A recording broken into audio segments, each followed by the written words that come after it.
सर्वज्ञ श्री चक्रधर स्वामी की। आवाज का कमी आहे? आवाज असा मोठा झाला पाहिजे, अमरावती शहराला कळालं पाहिजे की श्रीकृष्ण मंदिरात काहीतरी कार्यक्रम चालू आहे आणि तोही विशेष म्हणजे मानवहनचा कार्यक्रम चालू आहे। कारण मानवहनचा आवाज कधी मोठा असतो, पण कुठं मोठा करायचा हे बी कळालं पाहिजे। भांडणात मोठा नाही पाहिजे, तिथं नम्रता पाहिजे, तिथं लवचिकता पाहिजे, परंतु जय जयकारकमध्ये मोठा असला पाहिजे। सर्वज्ञ श्री चक्रधर। आपल्या या सत्संगामध्ये ज्यांना ज्यांना लक्षात येतं, आल्यानंतर कळतं, असे अनेक साधू संत आपल्याला शुभ आशीर्वाद, शुभ चिंतन करण्यासाठी येत असतात। आजही भानखिडी येथील निवासी परमपूजनीय परमहंत आचार्य श्री कीर्तनकार आहे, जे काय नाव सांगितलं बाबा? मराठे बाबा म्हणतं, पण त्यांचं पहिलं नाव हां तर ते बाबाजी आलेले आहे, त्यांची टाळ्या वाजवून आपण स्वागत करायचं आहे। हे आपलेपण आहे, ते आले स्थान करण्यासाठी, त्यांना कळालं आणि मग ते मला भेटले पण, आणि माझी योग्यता नाही, पात्रता नाही, ते कीर्तनकार आहे, त्यांच्या पुढं बोलायचं, परंतु आता तुम्ही मला बसवलंच आहे तर मला बोलावं लागणार, नाविलाज आहे। त्यांची मी परवानगी घेतो आणि आपण कार्यक्रमाला सुरुवात करू। श्रीकृष्ण मंदिर ट्रस्ट अमरावती या ट्रस्टच्या वतीनं गेली 3 दिवसापासून या कार्यक्रमाचं आयोजन आपण करून सुरुवात केलेली आहे। 17 तारखेपासून आपण वेगवेगळ्या विषयावरती विवेचन करतोय, चिंतन करतोय। धर्म काय आहे, धार्मिकता काय आहे, कशात आहे, कशात नाही, आणि तत्त्वज्ञानाला धरून, लीळा सूत्र दृष्टांताला धरून प्रमाणातून आपण विवेचन करतोय, चिंतन करतोय। आणि हे चिंतन करत असताना तुमच्या प्रश्नांनाही उत्तर देण्याचा मी माझ्या परीनं, माझ्या योग्यतेनुसार, माझ्या अवस्थेनुसार मी प्रयत्न करतोय। विषय खूप मोठे आहे। धर्म चैतन्यपर परमेश्वराचा असल्यामुळं परमेश्वर जितका मोठा तितका परमेश्वराचा धर्मही तितकाच मोठा आहे। त्यामुळं विषय खूप मोठा जरी असला तरी आपण ज्या धर्मात आहोत, राहतो, उठतो, बसतो, त्या धर्मातली जी प्राथमिकता आहे, विधी अविधीचं ज्ञान, उठण्या बसण्याचं ज्ञान, तो सेन्स आपण समजून घेणंही अत्यंत गरजेचं आहे। आणि हे करत असताना आपण समाजात पण फिरत असतो, समाजात वावरत असतो, आणि या समाजात वावरत असताना अनेक धर्म आपल्याला पाहायला भेटतात की जे अन्य लोक भरपूर देवीदेवतेची भक्ती करतात, कर्मकांड करतात, व्रतवैकल्य करतात, अडचणी आल्या, प्रॉब्लेम्स आले, उपाय शोधतात आणि त्यावरती उपाय पण करतात, पण आपण काहीच करत नाही। कारण परमेश्वरांनी सांगितलेला जो धर्म हा एकनिष्ठतेचा, एके परमेश्वरे विन, आपल्याला जो दिलेला सिद्धांत, तो सिद्धांत आपण पाळण्याचा प्रयत्न करतोय, त्या परमेश्वराच्या एकनिष्ठ भक्तीमध्ये बसण्याचा आपण प्रयत्न करतोय। आणि म्हणून आपण ते पाळूनही ही परमेश्वराची अपेक्षा आहे, आणि कळत नकळत अज्ञानाच्या माध्यमातून आपल्यापर्यंत ते जर आलेलं असेल तर ते आपल्या डोक्यातून तो कचरा निघून जावा, आपल्या मनातून, आपल्या धार्मिकतेतून ती कर्मकांड, विधी किंवा अंधश्रद्धा निघून जावी, ही सत्संगापाठीमागची भूमिका असते। सत्संगापाठीमागचं विवेचन त्यासाठीच असतं। म्हणून परमेश्वराने सृष्टी का निर्माण केली, कशासाठी केली, परमेश्वराने अवतार का घेतला, आपल्याला बोध का दिला, याचा मुख्य हेतू जो आहे तो अचूकपणे जर आपण समजून घेतला तर आपल्या मनामध्ये काही शंका येत नाही, काही गैरसमज राहत नाही। पण तरी धर्म तर अनेक आहे। समाजामध्ये राहत असताना मानभावांची संख्या जर बघितलं तर बोटावर मोजण्या इतपत आहे। जर तुमच्या मनामध्ये अनेकांचे जे नवीन युवक युवती आहे, नवीन उपदेश घेतलेले असतात, घरामध्ये उपदेशी वातावरण असतं, धर्माचं वातावरण असतं, साधू संतांचं येणं जाणं असतं, आणि आईवडील म्हणतात की उपदेश घे, उपदेश घे, पण उपदेश घेणं काय हे त्याला माहीत नसतं, कारण तो समाजात फिरत असतो। समाजात फिरत असताना मित्रमंडळी, नातेवाईक अन्य असतात, तेही धार्मिकता करताना त्याला दिसतात, मग ती देवीदेवतेची धार्मिकता करतात, कर्मकांड करतात, विधी करतात। काही लोक असे समाजात आपल्याला दिसतात की जे निरुश्वरवादी आहे, की जे परमेश्वराला मानतच नाही, परमेश्वर हे अस्तित्व जे आहे ते मानतच नाही, म्हणजे असे पण लोक आहे। अद्वैतवादी असतात, असे पण लोक आहे की सर्व एकच आहे असे म्हणणारे, आणि आपण द्वैतवादी आहे, म्हणजे काय, जीव, देवता, प्रपंच आणि परमेश्वर, हे 4 जे पदार्थ आहे वेगळे मानून, वेगळे समजून, जाणून उमजून ह्या जीवानी परमेश्वराला अनन्यभावे शरण जाणं, ह्या आपल्या धर्माचा मूळ सिद्धांत आहे। आणि त्या परमेश्वराला शरण जात असताना राहिलेले जे दोन पदार्थ आहे म्हणजे देवता आणि प्रपंच, याला जाणून त्यातून बाहेर पडून परमेश्वराच्या धर्मामध्ये एक निष्ठतेने आपण ती परंपरा आहे, ते तत्त्वज्ञान आहे, ते सिद्धांत आहे, ते स्वीकारावेत आणि परमेश्वराच्या प्राप्तीच्या अनुषंगाने आपला आध्यात्मिक प्रवास करून घ्यावा। आपल्या पूर्वजांनी सुद्धा तीच मांडणी केलेली आहे।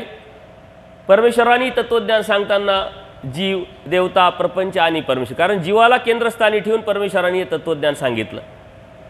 मग ह्या जीवानी काय करावं, देवता वर्ग समजून घ्यावा, जाणून घ्यावा, त्यातून बाहेर पडावं। त्याच्याही अगोदर या जीवाला प्रथम परमेश्वराने जीव सांगितला आणि हा जीव मग त्यातले गुण आहे, त्यातले दोष आहे, होता कुठं, आला कसा, त्याचा प्रवास, भूतकाळ, वर्तमानकाळ, भविष्यकाळ, सर्व काही परमेश्वराने आपल्याला हे सांगितलेलं आहे।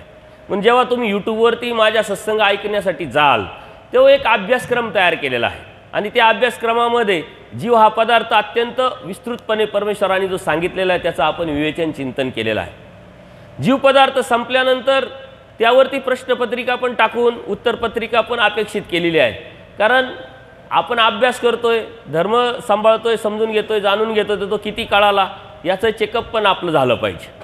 आणि म्हणून जीव पदार्थ जर आपण समजून घेतला, आपल्या लक्षात आला, तर अप्रत्यक्षरित्या या जीवातून आपण निघू, जीवातून आपण निघू, या अज्ञानातून आपण बाहेर पडू। आपण आपल्यातून बाहेर पडत नाही म्हणून आपण परमेश्वराची जशी आहे तशी एकनिष्ठ भक्ती करू शकत नाही। म्हणून जीवानी पहिले जीव समजून घ्यावं। आणि परमेश्वराने मोक्षाच्या व्याख्येमध्ये एक सुंदर अशी व्याख्या सांगितलेली, आत्मज्ञाने मोक्ष, म्हणजे आपल्या आत्म्याचं ज्ञान जर समजून घेतलं, जाणून घेतलं, त्यातून आपण जर बाहेर पडलो तर तीच मुक्ती आहे, तोच मोक्ष आहे, तीच परमेश्वर भक्ती आहे। म्हणून जीवानी प्रथम जीव समजून जर घेतला तर समाजात राहणं खूप सोपं होऊन जाईल, कारण आपण खूप समाजाकडून अपेक्षा करतो, स्वप्न बघतो आणि ते स्वप्न बघत असताना, अपेक्षा करत असताना आपल्याला जे अपेक्षित आहे ते नाही झालं तर आपण दुःखी पण होतो। आपल्याला बरं वाटतं, सुख वाटतं, कशासाठी, कोणीतरी आपली स्तुती केली, आपल्याला चांगलं म्हटलं तर ते बरं वाटतं, कोणी वाईट म्हटलं तर दुःख होतं। तर हे जे दुःख सुख याच्यामध्ये आपण जीवन व्यतीत करत असतो, याचं कारण आहे आपण आपल्याला पहिले समजून घेतलेलं नाही आहे। ज्यावेळेस आपलं स्ट्रक्चर काय आहे, जीव काय आहे, हे जर आपण समजून घेतलं तर कोणाकडूनही आपल्याला अपेक्षा राहणार नाही आणि कोणाविषयी आपल्या तक्रारी पण राहणार नाही। आपल्या तक्रारी खूप असतात, हा असा वागतो, तो तसा बोलतो, तो तसा राहतो, तो तसा करतो, त्या तक्रारी आपण आपल्या दुसऱ्याविषयी असतात। पण ज्यावेळेस तुम्ही जीव हा पदार्थ समजून घ्याल, जाणून घ्याल, तेव्हा तुमच्या समाजाविषयी, इतरांविषयी ज्या तक्रारी आहेत त्या पूर्णपणे निकाली निघतात, तक्रारच राहत नाही, अपेक्षाच राहत नाही आणि त्यावेळेस तुमच्यामध्ये आपोआपच स्वस्थ चित्तता निर्माण होत असते आणि ही स्वस्थ चित्तता धर्माला आपल्याला प्राप्त करून देत असते। म्हणून आपण प्रथम जीव समजून घ्यावा, जाणून घ्यावा। ज्या वेळेस हे समजेल तुम्हाला की जी आपल्याला वाटतं तेच इतरांना वाटतं, कारण जीवाच्या गुणांमध्ये दोषामध्ये आपण जेव्हा जातो तेव्हा जीव दोष जे आहे त्यातले जर आपण चिंतन केलं तर जीव वंचक आहे, जीव स्वाभिमानी आहे, जीव स्वार्थी आहे, जीव दुसऱ्याचा दोष पाहणार आहे, दोषदर्शिका आहे, असे अनेक दोष त्याच्यामध्ये दिसतात। परंतु अनेक दोष असताना सुद्धा परमेश्वराने आपली का निवड केली, का करावी, तर आपल्यामध्ये गुण पण असतात। जीव सर्वाधिकारी आहे, जीवामध्ये गुण ग्राहकता आहे, जीव बंधनात आहे परंतु बोधाला पात्र आहे, बद्धमुक्त आहे, बंधनात आहे पण मुक्तीला जाणार आहे, बोध दातृत्व करण्यासाठी पात्र आहे, बोध घेण्यासाठी पात्र आहे। तर या गुणाचा विचार केला आणि दोषाचा विचार केल्यानंतर दुसऱ्याकडे पाहण्याची नजर आपली बदलते, दुसऱ्याकडून आपल्या अपेक्षा तक्रारी आपल्या राहत नाही। कारण का, तर ज्यावेळेस आपल्या अनुभवास अशी एखादी गोष्ट येते तेव्हा आपण काय म्हणतो, जीव आहे, जीवासारखाच राहणार आहे, दोष तर असणारच आहे, जीव दोषाचं पुतळा आहे, दोषाचं डबकं आहे। त्यातून बाहेर पडण्यासाठी आपण चिंतन करावं, आपण अभ्यास करावा, कारण धर्म या जीवाच्या स्वतःच्या हितासाठी, आत्मकल्याणासाठी परमेश्वराने सांगितलेला आहे। धर्म आपल्याला सांगितलेला आहे, इतरांना नाही सांगितलं। आणि लीळाचरित्रामध्ये गेल्यानंतर अनेक जे पात्र आहे त्या पात्राच्या निमित्तातून परमेश्वराने ते तत्वज्ञान आपल्यापर्यंतच पोहोचवले। श्रीकृष्ण महाराजांनी अर्जुन देवाला गीता सांगितली का? जर तुम्ही असं समजाल की अर्जुन देवाला गीता सांगितली तर गीतेचा तुमचा काही संबंध राहणार नाही। पण तुम्ही जर असं समजलं का अर्जुन देवाला निमित्त करून मला सांगितलंय, आचार्यांना निमित्त करून मला सांगितलंय, महादाईसांना निमित्त करून मला सांगितलंय, माईम भट्टांना निमित्त करून मला सांगितलंय, असं जेव्हा तुम्ही समजाल त्यावेळेस तुमच्यामध्ये आमूलाग्र बदल होईल। कारण धर्म आपल्या हितासाठी, आपल्या भल्यासाठी आणि आपल्यासाठी परमेश्वराने आपल्यापर्यंत पोहोचवला आहे। परंतु आपण जर त्यापासून दूर राहिलो, सुरक्षित अंतर ठेवलं तर आपण आपल्याला केंद्रित करत नाही। म्हणून केंद्रित करून तो आपल्यासाठी, आपल्या हितासाठी आपण समजून घ्यायचं। हा जीव जेव्हा तुम्हाला कळेल त्या जीवातून आपण बाहेर पडू। जीवातून बाहेर पडल्यानंतर देवता वर्ग सर्वात मोठा आपल्याकडे आहे आणि त्या देवता वर्गाच्या माध्यमातून सर्वात मोठी अडसर पण आहे।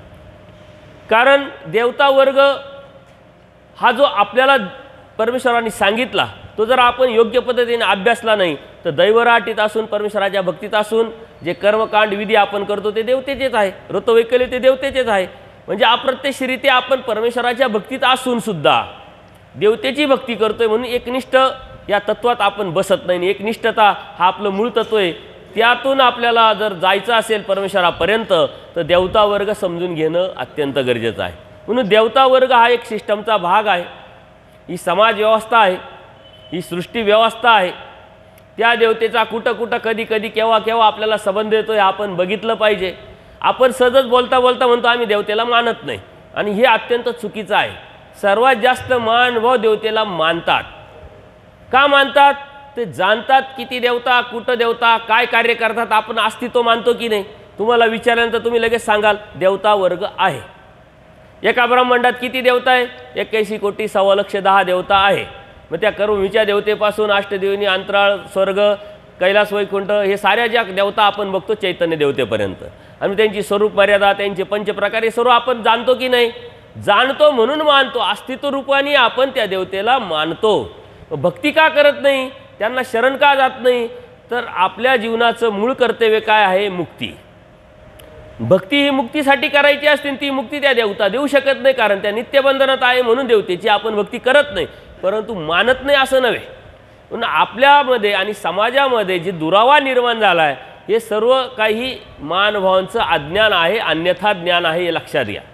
आपला धर्म इतका श्रेष्ठ आहे, इतका स्वच्छ आहे, पवित्र आहे आणि इतका मोठा आहे, परमेश्वराचा आहे, तरी समाजाभिमुख तो का झाला नाही?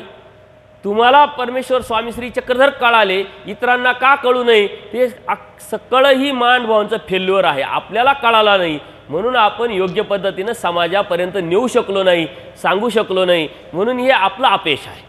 आपलं अपयश आपल्या अज्ञानामध्ये दडलेलं आहे, आपल्या अन्यथा ज्ञानामध्ये दडलेलं आहे। आणि देवाने महादाईसाला सांगताना सांगितलं जीव, देवता, प्रपंच आणि परमेश्वर या पर जाणण्याव्यतिरिक्त काही जाणणे असे म्हटले, हेच धर्म आहे आणि हेच तत्व आहे। या चारी पदार्थावरती धर्माची इमारत उभी आहे। म्हणून हे धर्म ते जे इमारतीवरचे जे खांब आहे त्या खांबाचं प्रथम आपण चिंतन केलं पाहिजे। देवता वर्ग काय आहे?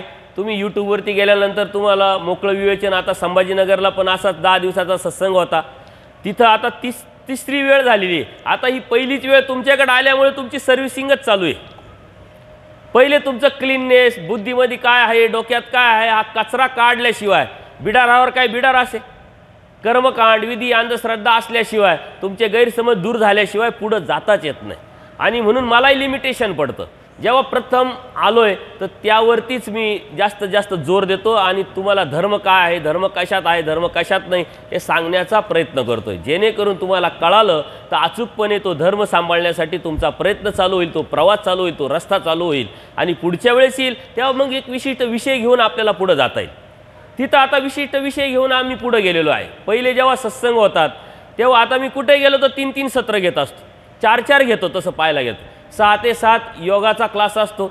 देवाने सांगितले व्यायामी वायू तुटे, आपण व्यायामच करत नाही, व्यायाम करत नाही म्हणून ट्रेस आपला निघून जात नाही, स्वस्थता आपल्याला निर्माण होत नाही, आपल्या शारीरिक व्याधी, आपलं थोडं पायाला किंवा हाताला काही टोचलं तरी आपण डिस्टर्ब होतो, आपण स्मरण करू शकत नाही। आपलं शरीर यष्टी तुम्ही कशी सांभाळताय त्यावरती धर्म तुम्ही कसा सांभाळताय यावरती अवलंबून आहे। म्हणून एक सत्र मी घेत असतो, सकाळी 10:30 ते 11:30, 4 ते 5 आणि संध्याकाळी 7:30 ते 9, पण जेव्हा माननीय पावडे साहेबांशी मी चर्चा केली ते म्हणजे लोक येत नाही, संध्याकाळीच येतात. त्यांना मी म्हटलं लोक किती येतात याला काय म्हटलं नाही, 4 लोक असले 10 लोक असले तरी आपण सत्र घेऊ. पण ते म्हटले नाही, आजपर्यंत असा प्रयोग केला नाही, केला तरी लोक येत नाही. ते तुमची त्यांनी आधार घेतला. वास्तविक त्यांना इतका वेळ द्यायला वेळ नाही, म्हणून त्यांनी सांगितलं एकच सत्र घ्या. परंतु तुम्ही येतात आणि कसे येतात हे तुमचं गुण आहे, तुमचे कौतुक करावं असं वाटतं. कारण मी बोलत असतो की मानवांचा एखादा सत्संग, एखादा कार्यक्रम बिगर जेवणाचा घेऊन बघा म्हटले, लोक येत नाही म्हटले ना. आमच्या इकडं कार्यक्रमाच्या पत्रिकेमध्ये खाली टीप दिलेली असते, टीप, विशेष टीप असते की जेवणाची व्यवस्था केलेली आहे, पण लोक येतात. म्हणजे लोक, पण तुमचं वैशिष्ट्य आहे की इथं जेवणाची व्यवस्था न करताही लोक येतात. म्हणजे तुम्हाला ज्ञानाची भूक आहे, धर्माची भूक आहे. जिथं ज्ञानाची भूक आहे तिथं जेवण क्षम्य होऊन जातं किंवा बाकीच्या ज्या गोष्टी आहे त्या अनुषंगिक होऊन जातात. ही तुमची पॉझिटिव्हिटी हे तुम्हाला सांगितलंच पाहिजे. देवता वर्ग आपण समजून घेतल्यानंतर आपण या कर्मकांडातून, व्रतवैकल्यातून, बाकीच्या साऱ्याच गोष्टीतून बाहेर पडू आणि अनन्यभावी परमेश्वराला शरण जाऊ. आता राहिला प्रपंच, ही सर्वात मोठी अडसर आहे. प्रपंच आपण म्हणतो, ही प्रपंच काय? आपल्या आजूबाजूचा जो देणं घेणं, खाणं पिणं, उठणं, कर्तव्य, हे सारं प्रपंच आहे. अष्टधा प्रकृतीतून प्रपंच निर्माण झाला, त्या अष्टधा प्रकृतीतून तो प्रपंच तयार झाला, त्यात आपण अडकलो आणि त्या अडकल्यातून त्यातून बाहेर पडणं इतकं सोपं नाही. ज्ञान तर झालं, परंतु बाहेर पडणं एवढं सोपं आहे का? परंतु ते सोपं आहे, ते आपल्यालाच करावं लागेल. काल कोणीतरी मला प्रश्न विचारला त्या दादांनी की जे संन्यासाची व्याख्या आहे, राग द्वेष काम क्रोध मद मत्सर, यातून बाहेर कसं पडायचं? हे बाहेर आपल्यालाच पडावं लागेल. ही कृती आपली, ही एक साधना, त्यालाच साधना म्हणतात. त्यातून बाहेर पडण्याची आपली प्रॅक्टिस आहे, ही प्रॅक्टिस आपल्यालाच करावं लागणार आहे. तसं प्रपंचात आपण अडकलो आहे. कशामुळं अडकलो? ह्या अष्टधा जे गोष्टी आहेत, जे दोष आहे, त्यातच अडकलेलं आहे. आपल्याला खूप ज्ञान झालं म्हणजे मग आपण आपोआप बाहेर पडू असं नसतं, आपोआप काहीच होत नसतं. कार्याला जे येतं त्याला कारण लागतं, कारणाशिवाय कार्याला कोणतीच गोष्ट येत नाही. म्हणून आपल्याला बाहेर पडावं लागतं. हे सर्व समजलं, कळालं, त्याच्यासाठी जे सर्व परमेश्वराने आपल्यापर्यंत पोहोचवलेलं आहे. एक असेच साधू असतात आणि ते साधू गावामध्ये असतात.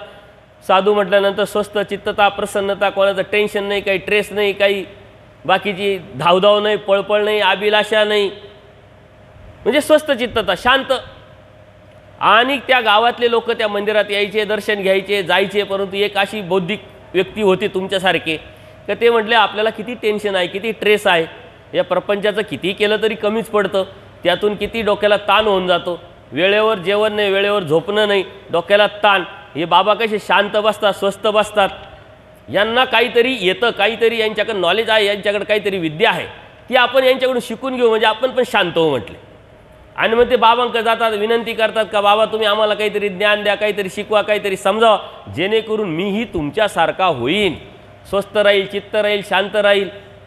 आणि त्यानंतर ते बाबा म्हटले ठीक आहे, तुम्ही म्हणताय तर तुम्ही दररोज पण अभ्यास करावा लागेल, ज्ञान घ्यावं लागेल, तुम्हाला वेळ काढावा लागेल. म्हणजे काय हरकत नाही, वेळ काढेल, एवढा मोठा फायदा होणार आहे तर वेळ काढायला काय हरकत आहे.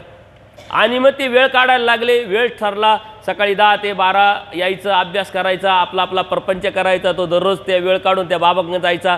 बाबांनी बी आपापल्या परीनं त्यांना शिकवायला सुरुवात केली, ज्ञान द्यायला सुरुवात केलं. 5-6 महिने झाल्यानंतर बाबा म्हटले जे तुला शिकवायचं होतं, जे माझ्याकडे आहे ते मी तुला सर्व शिकवलं, आता सर्व दिलं म्हटले. अभ्यास संपला, आता अभ्यासक्रम संपला, आता तू नाही आला तरी चालेल म्हटले. त्याला खूप मनस्वी आनंद झाला. त्याला वाटलं अरे खूप चांगलं झालं, ज्याच्यासाठी आपण प्रयत्न करतोय, 5-6 महिने झाले, वर्ष झालेले, आपल्याला आता ज्ञान झालं, आपण स्वस्थ झालो, मस्त झालो, काही टेन्शन नाही म्हटले. तो त्या आनंदातच घरी जातो. घरी गेल्यानंतर बायको लगेच म्हणते कुठं फिरताय, गॅस संपलाय, पोराची फी भरायची आहे, इकडं जायचं आहे, तिकडं जायचं आहे, विनाकारण इकडं तिकडं काही फिरता, कामं करत नाही, हे करत नाही, ते करत नाही. असं झाल्यानंतर त्याला आलं टेन्शन, ट्रेस आला की याच्यासाठी तर मी बाबांकडे ज्ञान घ्यायला जात होतो, अभ्यास करायला जात होतो, आणि ही तर कटकट आणि ही तर ट्रेस आणि हे तर टेन्शन तर काही मिटलंच नाही. म्हणजे बाबांनी आपल्याकडे काहीतरी लपवलं आहे, अशी काहीतरी विद्या आहे का हे बंद झालं पाहिजे, हे माझ्यापर्यंत आलंच नाही पाहिजे, ना आलं तरी मी डिस्टर्ब झालो नाही पाहिजे, असं काहीतरी मला बाबांनी द्यायला पाहिजे होतं. बाबांनी तर नुसतंच सांगितलं. मग तो परत बाबांकडे तक्रार घेऊन येतो की तुम्ही काहीतरी सांगितलं नाही, काहीतरी लपवलं, काहीतरी विसरले तुम्ही. म्हणले काय? म्हणे अहो असं असं झालं, हा प्रसंग सर्व सांगितला. म्हणले असं आहे का, ही गोष्ट मात्र तुला सांगायचं विसरलो. म्हणले उद्या सकाळी 10 वाजता ये, ते पण मी तुला सांगतो म्हटले. आणि सकाळी 10 वाजता त्यालाही मनस्वी आनंद झाला, बरोबर माझ्या मनात जे आलं तेच बरोबर आहे. सकाळी 10 वाजता तो जातो नेहमीप्रमाणे. आता जसजसा मंदिराकडे तो जायला लागला तसतसं तिथून आवाज यायला लागला. त्या बाबांचा आवाज होता ओरडण्याचा. ते म्हटले, मला सोडवा, या खांबापासून सोडवा, या खांबापासून सोडवा, मी या खांबाला चिटकलोय, या खांबाला मी चिटकलोय, असं म्हणून ओरडायला लागले. गावातले लोक म्हणतात, बाबा तर कधीच बोलत नाही, शांत राहतात, आपलं आपलं काम करतात, स्मरण करतात, चिंतन करतात, देवधर्म करतात, आज काय बाबाला झालं. म्हणून सारं गाव गोळा होतं. आणि सारं गाव गोळा झाल्यानंतर ते बाबांकडे बघतात. बाबा ओरडतात जोरजोरात, जसं त्रास होतोय काहीतरी, कोणाच्याच लक्षात येईन नेमकं झालंय काय, होतंय काय, काय करावं आणि काय नाही करावं. ती व्यक्ती जवळ येते, त्याचा आवाज येतो, बाबांचा आवाज त्यांनी ऐकला साऱ्या लोकांच्या गर्दीतून. तो तिथं जातो, तो ते दृश्य पाहतो आणि तो म्हणतो, अरे हे काय प्रकार आहे. बाबा म्हणता, मला सोडवा, मला सोडवा. मग तो बाबाजवळ जातो, बाबांना असं हलवतो. बाबा, तुम्हाला सोडवायचं कसं म्हटले, कारण तुम्ही तर खांबाला पकडलेलं आहे, तुम्ही सोडवलं तर सुटल, आम्ही सोडू शकत नाही तुम्हाला म्हटलं. तसं आपण नेमकं काय केलंय, काय पद्धतीनं केलंय, काय पकडलंय, हे आपल्याला सोडावं लागेल. कोणीतरी येईल, इंजेक्शन मारेल, गोळ्या देतील, बाबा येतील, सत्संग घेतील, मग काहीतरी देऊन जातील आणि मग आपण त्यातून सुटू, असं नाही. प्रपंच अनुभवातून, अनुभूतीतून घ्यायचा असतो, परमेश्वराच्या तत्त्वज्ञानातून समजून उमजून जाणून घ्यायचा असतो आणि त्यातून बाहेर पडायचं असतं. त्यातून बाहेर आपल्यालाच पडावं लागेल. आणि शेवटचा पदार्थ आहे परमेश्वर. ही परमेश्वर भक्ती काय आहे, परमेश्वर कोण आहे. परमेश्वर सर्वज्ञ आहे, दयाळू, माळू, कृपाळू आहे, गुणात्मक. आपण परमेश्वर ऐकलेला असतो सत्संगातून, कधीतरी वाचनातून, कधीतरी कोणाकडून तरी मार्गदर्शनातून. मग तो परमेश्वर काय आहे हे ह्या तिन्ही गोष्टीतून जिंगल आपण बाहेर पडू, समजून घेऊ, जाणून घेऊ, तेव्हा परमेश्वर कळेल. परमेश्वर ही वस्तू काय हीच आपल्याला माहीत नाही, म्हणून आपण भक्ती योग्य पद्धतीनं करू शकत.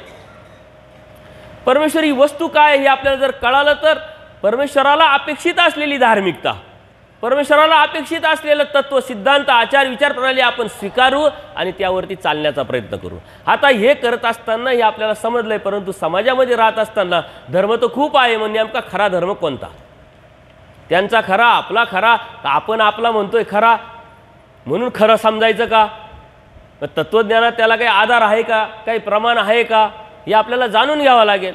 आणि म्हणून परमेश्वरांनी सांगितले तत्त्वज्ञान हे जाणून घेतल्यानंतर आपण कोणत्या धर्मावरती आहे, तो धर्म योग्य की अयोग्य ते चेक करण्याचं काम आपलंच आहे. आणि म्हणून परमेश्वरांनी तत्त्वज्ञानातून हे सांगितलेलं आहे. पूजनीय माईंभट डोमेग्रामला प्रथम भेट होते. 18 पुराण, वेद, शास्त्र सर्व जाणत्यात, सर्व ज्ञान त्यांना अवगत आहे. आणि ह्या ज्ञानाच्या अवगत झाल्यानंतर सुद्धा त्यांना पराकोटीचा अहंकार निर्माण झालेला आहे. तो अहंकार इतका पराकोटीचा आहे का समाजात राहत असताना ते मशाल घेऊन फिरायचे आणि पायामध्ये गवताची काडी बांधायचे, त्याला वाकी म्हणायचे. म्हणजे काय की या सृष्टीमध्ये मी ज्ञान सूर्य आहे आणि सारे गंगा तीराचे जे पंडित आहेत, ज्ञानी आहे, ते माझ्या पायाशी लोळण घेत आहे. त्यांना ती खुमखुमी होती. आता ज्ञान झाल्यानंतर नम्रता यायला पाहिजे, लवचिकता यायला पाहिजे, प्रेम वाढायला पाहिजे, परंतु त्यांना ज्ञान झाल्यानंतर अहंकार वाढला आहे. कोणत्या ज्ञानात अहंकार असतो आणि कोणत्या ज्ञानात अहंकार नसतो हे आपण समजून घेतलं पाहिजे. पूजनीय माईंभटांना अहंकार होता का, तर ते त्रिगुणात्मक देवतेचं ज्ञान होतं आणि आपल्याला तर त्या त्रिगुणात देवतेच्या पलीकडे जाऊन परमेश्वराचं ज्ञान झालंय. आपल्यामध्ये अहंकार नसला पाहिजे. जो अहंकारी असतो तो महानुभवत नसतो. कारण परमेश्वरांनी बोध दिल्यानंतर जीव, देवता, प्रपंच आणि परमेश्वर कळाला. स्वतःची उत्पत्तीच कळाली, कुठं होता, का आला, कशासाठी आला, काय आहे काय नाही हे सर्व कळालं.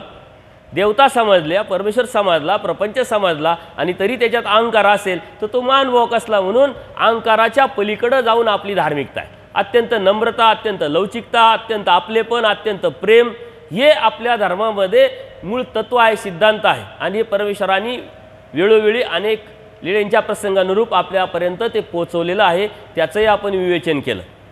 म्हणून पूजनीय माईंभटांमध्ये खूप पराकोटीचा अहंकार होता आणि त्या अहंकाराला स्पर्श केला कोणी, त्यांचे जे सासरे, त्यांचे जे मामा आहे, त्यांचे जे गुरु आहे गणपत आपयो. या गणपत आपयोंनी त्यांना निरोप दिला, एकदा सांगितलं की डोमेग्रामला स्वामी श्री चक्रधर आलेले आहे, त्यांची तुम्ही भेट घ्या. भेट घेतली तर तुमच्या त्या ज्ञानाचा, तुमच्या जीवनाचा उपयोग होईल. त्यांनी अहंकाराने विचारलं त्यांना काय येतं. ते काय पंडित आहे?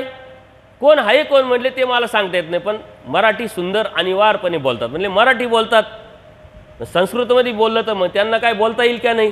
प्रसंग लीळा खूप मोठी आहे, मी थोडक्यात फक्त स्पर्श करून त्या विषयाला तुम्हाला नेऊन पुढं जायचा आपण प्रयत्न करतोय.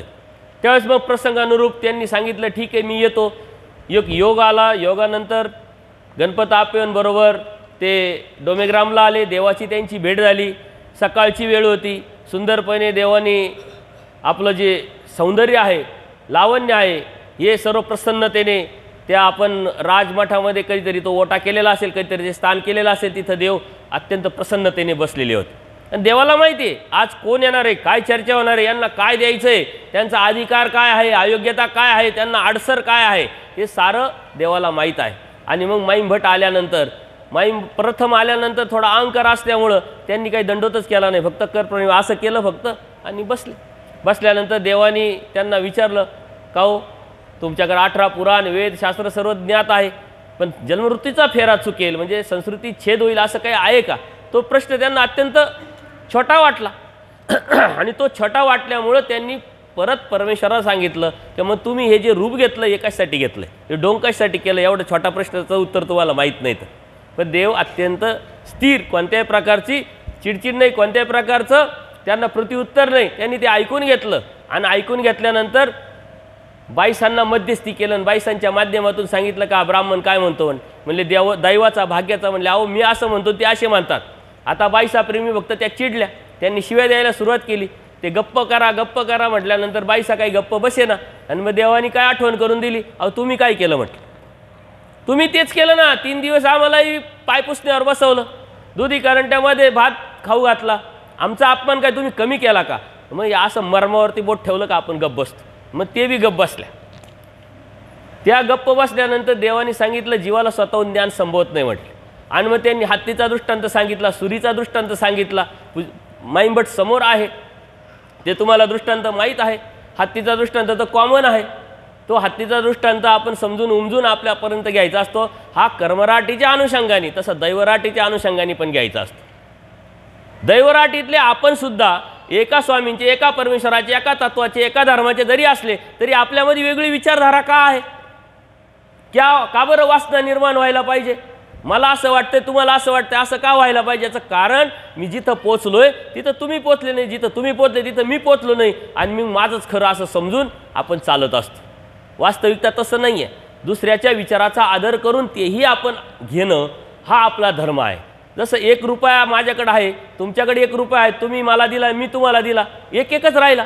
परंतु विचारधारा आहे, तत्वसिद्धांत आहे, आचार विचार प्रणाली आहे. मी तुम्हाला दिली, तुम्ही मला दिली, तुमच्याकडचा 1 आणि मी दिलेला 1 2 होतील, तुम्ही मला दिलेला माझ्याकडचा 2 होतील. म्हणजे तत्वज्ञान हे तुम्हाला सांगितलं. पहिलंच आपण कालच्या का परवाच्या याच्यामध्येच विवेचन केलं की परस्पर मंथन करायचं आहे, मन नूतन व्हायचं आहे, संवाद करायचा आहे, चर्चा करायची. पण धर्मावरती आपण भेटल्यानंतर धर्मावरती चर्चा करतच नाही. काय चाललंय, सून काय म्हणतील, बाई काय म्हणतील, पोरगा काय म्हणतील, पोरगी काय म्हणतात, राजकारण काय म्हणतंय, सारं आपण बोलत राहतो, गप्पा मारत राहतो. समाजामध्ये काय चाललंय काय घेणं देणं नसतं. पण जेव्हा आपण एकामेकाला भेटतो, त्या भेटल्यानंतर तुम्ही काय अभ्यास चाललाय, कोणती लीळा तुम्ही आज वाचली, कोणतं सूत्र वाचलं, या सूत्राचा अर्थ मला कळाला नाही, थोडं समजून सांगा, तुमची प्रचिती काय म्हणतात. मग साधू संत भेटो, नाही तर नामधारक वासनिक भेटो. त्यावेळेस परमेश्वर भेटण्याचं गोमटं आपल्याला लागत असतं. नुसतंच भेटल्याचं, नुसतंच खेटल्याने गोमटं लागत नसतं.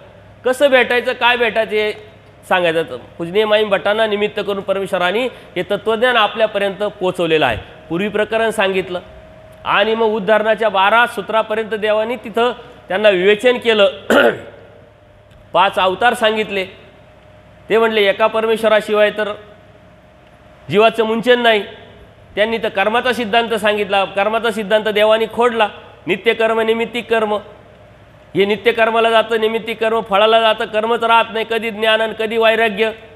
सिद्धांत खोडला. सिद्धांत खोडल्यानंतर मग एक परमेश्वर तो कोण. आणि मग श्रीकृष्ण महाराज सांगितले. श्रीकृष्ण महाराज सांगत असताना जगमान्य अवतार, त्यांच्यावरती बुद्धी, म्हणून श्रीकृष्ण महाराज सांगितले. मग आता श्रीकृष्ण महाराज सांगितल्यानंतर माईम भटांनी गप्प बसायला पाहिजे होतं. सांगितले ना परमेश्वर, बात खतम, करा स्मरण, करा चिंतन. परंतु ते हुशार होते, कारण पूर्वी प्रकरणामध्ये देवाने ते दास्यमोचक सांगितलंय, दास्य करायचं तर देव पाहिजे. आज कलियुगात जन्माला आलेलो आहे, कलियुगात चर्चा करतोय, द्वापरयुगाच्या अवताराचं कसं स्मरण करणार, कसं चिंतन करणार, कसं दास्य करणार म्हटले. मग दुसरा अवतार आला, दुसऱ्या अवताराचं म्हणले अमोघ दर्शन. आता अमोघ दर्शन आहे, परंतु दत्तात्रय प्रभू हे परमेश्वर अवतार आहे ना, त्यांची भक्ती तर करू शकतो, पण अमोघ दर्शन म्हटले नाही करू शकत. जे माईम भट्टांना जमलं नाही ते आपल्याला जमेल का? नाही जमणार. त्यानंतर मग तिसरा अवतार आला, ते तुम्हाला माहीत आहे. स्वामी श्री चक्रपाणी प्रभू महाराजांच्या संदर्भात म्हणले कामाख्या निमित्ताने त्यांनी देहत्याग केलेला आहे, म्हणजे स्वतःचं अवतार कार्य संपुष्टात आणलेलं आहे. अवतारच नाही तर जाणार कसं? मग गोविंदप्रभू बाबा सांगितले. गोविंदप्रभू बाबांची त्यांची कधी भेट नव्हती, पण ऐकलेलं होतं गोविंदप्रभू बाबा आहे रुद्रपूरला, परंतु ते वेडीपिसी मूर्त आहे. आता परमेश्वर काय वेडापिसा असतो काय? परमेश्वर कधी वेडापिसा नसतो, परंतु देव हा जीवासाठी वेडापिसा होतो. आणि परमेश्वराने ते तत्वातून सांगितले, देव वेडा होय, पिसा होय, पण चालता बोलता देव तो दुर्लभ. कशासाठी अवतार घेतात? नरामध्ये अवतारतात, चिरेत्यामध्ये अवतारतात. हे कशासाठी? फक्त जीवाच्या हितासाठी, जीवाच्या भल्यासाठी. म्हणले ते तर असं असं आहे, तिथं समळा जीवाला अधिकार नाही, मी जाईल, मला काही भेटेल नाही भेटेल, माझी मुक्ती भेटेल, मला शक्य नाही.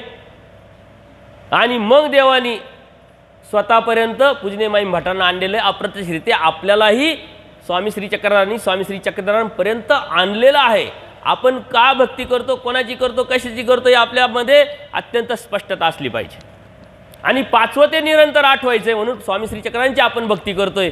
काल एका प्रश्नातून उत्तर देताना याचं विवेचन आपल्याला झालेलं आहे, परंतु सांगायचा विषय आजचा जो आहे तिथपर्यंत तुम्हाला घेऊन जायचं आहे. परमेश्वराला जे अपेक्षित आहे ते अपेक्षित आपण बसलो तर परमेश्वराच्या भक्तीत आपण बसतो आणि परमेश्वराला प्राप्त आपण करू शकतो. काही सूत्राचं पण विवेचन करणार आहे. परमार्ग सेवक आपले जे अध्यक्ष आहे ट्रस्टीचे, ते म्हणते सूत्रावर बोला, सूत्रावर बोला. सूत्र येतात, परंतु डायरेक्ट सूत्रपाठ घ्या म्हटले. आता बाकी काही करूच नका, डायरेक्ट आम्हाला स्ट्रेट फॉरवर्ड सुपर हायवे, कोणता समृद्धी हायवे पाहिजे म्हटले. पण समृद्धी हायवेवर जायचं तर टोल भरावा लागतो. टोल व्यतिरिक्त तुम्हाला एंट्री आहे का? तो टोल म्हणजे त्यागाचा आहे, तो टोल म्हणजे ज्ञानाचा आहे, टोल म्हणजे बदलाचा आहे. तो टोल तर भरू द्या पहिले, मग सुपर हायवेवरती घेऊन जाऊ तुम्हाला, तुम्हाला बी एंट्री भेटेल. डायरेक्ट जर सूत्रपाठ नाही, तरी इथं विवेचन करताना सूत्र येतात, दृष्टांत येतात, सर्व येतात. त्यांची भूक मोठी आहे ज्ञानाची, त्याच्यामुळे ते म्हणतात नाही आता हे खूप ऐकलं हो, अनेक साधू संत आले खूप ऐकलं, तुम्ही सांगताय ऐकतोच आहे, आम्हाला आता डायरेक्ट सुपर हायवेवरती घेऊन जाऊ आपण, काय अडचण नाही आहे. परंतु आपल्यामध्ये जो टोल भरण्याची योग्यता तर पात्र होऊ द्या. ती योग्यता आपली पात्र झाली की आपल्याला आपोआप तो प्रवेश भेटेल आणि तिथं आपल्याला जाऊ. ती भूक तर वाढू द्या, ती चिकित्सा तर वाढू द्या, हे कर्मट आरमट जे आपलं जळकट मळकट आपल्या डोक्यामध्ये घुसलेलं ते तर पहिले निघू द्या. आरकट वरकट डोक्यातून निघाल्याशिवाय मुख्य जाणार आहे का? जाऊ शकत. म्हणून पूजनीय माईम भट्टांना निमित्त करून आपल्याला काय सांगितलं, ही एक लीळा आणि त्या सांगितलेलं तत्त्वज्ञान जरी अभ्यासलं सारे धर्म तुम्हाला समजेल. कारण पूर्वी प्रकरणात सारे प्रकरण आहे आणि पूर्वी प्रकरण ज्यांनी समजून घेतलं त्याला काही समजून घेण्यासाठी काही राहतच नाही. आणि यूट्यूबवरती या पूर्वी प्रकरणासंदर्भात आता 25 डिसेंबर ते 1 जानेवारीला कार्यक्रम सर्वज्ञ सेवासनिक मंडळाच्या वतीनं घेतलेला होता. त्यावेळेस पूर्वी प्रकरणावरती मी मोकळं विवेचन केलं. ते तर 3 सत्संग तुम्ही जर ऐकले तर तुमच्या डोक्यात काही राहील असं मला तरी वाटत नाही. कारण त्यावरती अत्यंत मोकळ्या पद्धतीने वेगळे सांगून या गोष्टी तुमच्यापर्यंत मी पोहोचवण्याचा प्रयत्न केलेला आहे. स्वामी श्री चक्रधरांनी स्वतःपर्यंत आणल्यानंतर जीवेश्वर भाव म्हटला, पूजनीय माईम भट्टांना बोध झाला, धर्म समजला, कळाला. पुढचा सारा वृत्तांत तुम्हाला माहीत आहे. वर्षांनी घेऊ, 6 महिन्यांनी घेऊ, महिन्यानी घेऊ, 8 दिवसांनी घेऊ, असं करत करत ते उठले आणि ज्या गोविंदप्रभू बाबांना त्यांनी सांगितलं स्वामी श्री चक्रधरांना ते तर VDPC मूर्त आहे, वैशिष्ट्य असं का त्याच गोविंदप्रभू बाबांकडे गेले आणि अनुसरले, म्हणजे त्याग केला. ही त्यागाची सारी गोष्ट, सारा लीळा आपल्यासमोर आहे. प्रसंगानुरूप ती गोष्ट येणार आहे, ती लीळा येणार आहे. त्यानंतर जो बदल झाला पूजनीय माईम भट्टांमध्ये, तो बदल परमेश्वराला आपल्यामध्ये अपेक्षित आहे.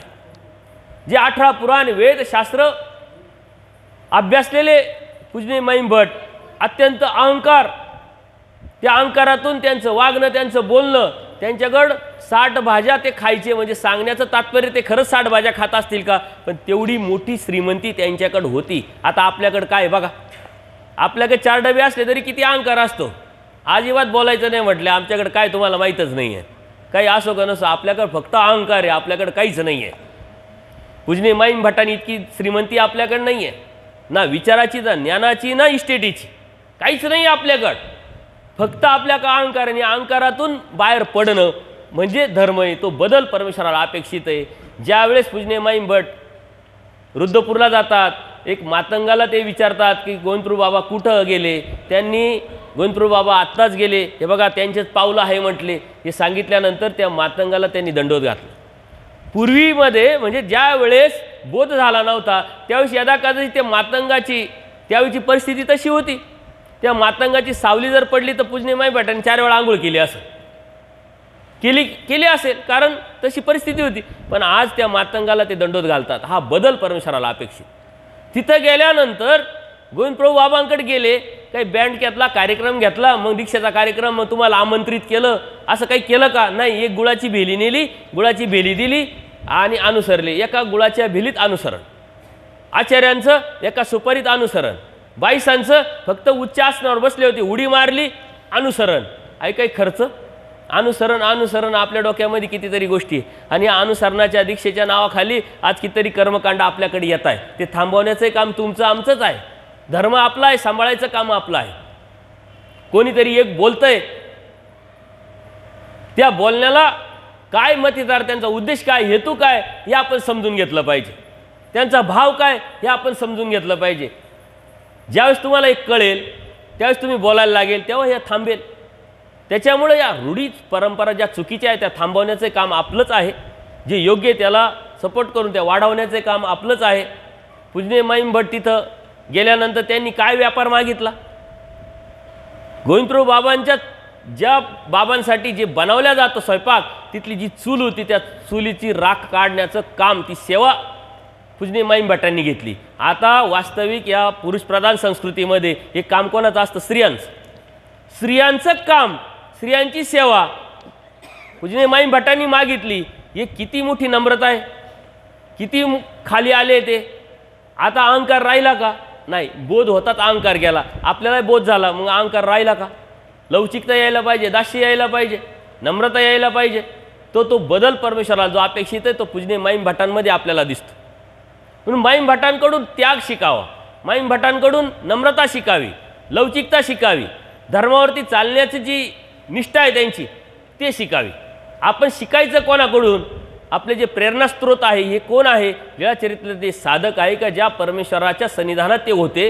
परमेश्वरांनी त्यांना बोध दिला, ज्ञान दिलं, त्यांच्या प्रश्नांना उत्तर दिलं, आणि ते करत असताना धर्म त्यांनी पुरुषार्थाच्या अनुषंगाने सांभाळला. ती वाटचाल त्यांनी आपल्याला करून दिलेली, त्यावरती आपण चालणं, त्यावरती आपण शिकणं हे महत्त्वाचं आहे. हे सांगत असताना बदल अपेक्षित आहे, तो बदल आपल्याला स्वीकारायचा आहे. आणि हा बदल कधी आपण स्वीकारू, जेव्हा धर्म जसा आहे तसा आपल्याला कळेल, लक्षात येईल.